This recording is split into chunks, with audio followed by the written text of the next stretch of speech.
I would have put dinner knives in my arm and been like, pretend to be Logan, but I watched so many YouTube videos that started like that. I was like, nope, not gonna do it. I'm just not cool enough to start like that. So you've just got me and myself talking to you guys about the Wolverine.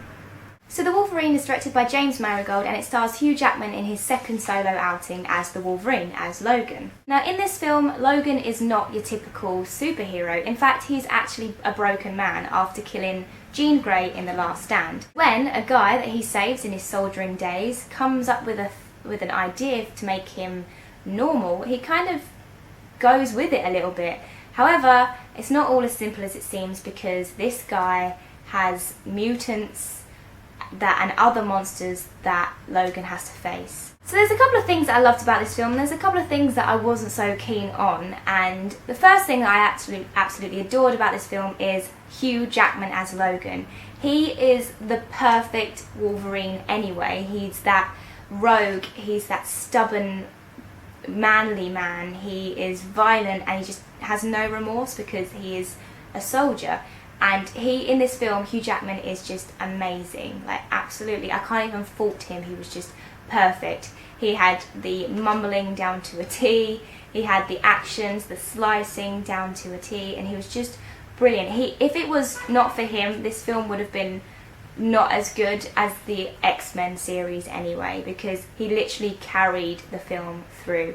Absolutely brilliant. The second thing that I loved about this film is the Japanese culture being portrayed. We don't get to see New York being destroyed once again. It is actually set in Japan, so we've got the Japanese love hotel culture coming through, we've got the Japanese food, we've got the Japanese harbour settings, we've got the Japanese language being a majority, and you have the Japanese culture just being sort of infiltrated through to the audience, and it's really well done. To me, obviously I don't know much about the Japanese culture, but it seemed pretty authentic to me, and I thought it was really well done. Another plus to the Wolverine is the stunt scenes. The stunt scenes were pretty impressive. There's this amazing scene on top of the bullet train, and if you extend all belief, you will actually enjoy the scene. In reality, if you were to let go of the bullet train and you were on top of it, you would be flown away. Like, literally, you would have been dead for like 2 seconds as soon as you stepped onto the roof.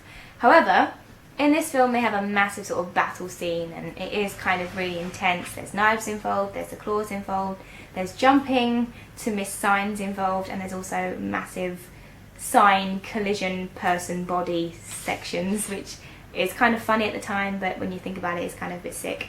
But yeah, if you extend all belief and you just take it as it is, take it on the chin, then you will enjoy that particular scene. It's absolutely awesomely executed. However, there was things that I did not like about this film. The first thing that I did not like about this film was the Canada scene.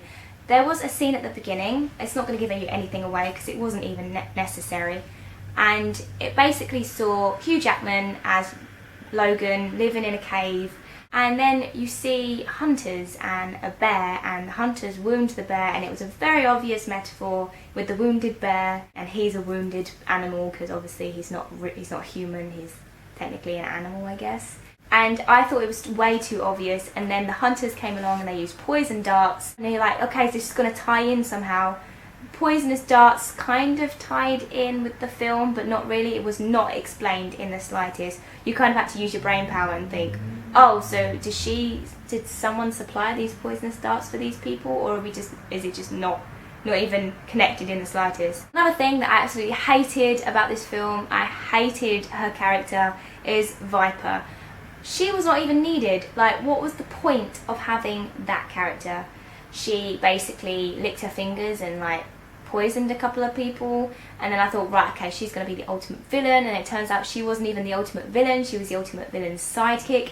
It turned out that the ultimate villain was not even ultimate, he was really lame, and I just did not like that. That has been my review on the Wolverine. I hope you enjoyed it. If you agree with things that I said, if you don't agree with things I said, please leave all comments down below, and I'll see you all very soon. Thank you, bye.